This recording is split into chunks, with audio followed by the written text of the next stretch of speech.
Do you want to add photo and video together on Facebook Story? You can make Facebook Story with a picture and video with just a few simple steps. Before we begin, please like this video and subscribe to our channel.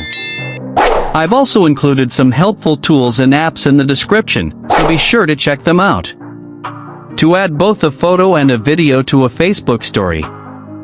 First, open the Facebook app on your mobile device. Once you're on Facebook, tap on Create Story at the top of your newsfeed. A new screen will appear with your device's photos and videos. Select one video that you want to add together with a picture.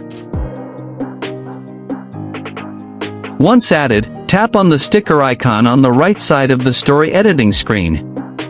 A new screen will appear. From here, tap on the photo overlay sticker.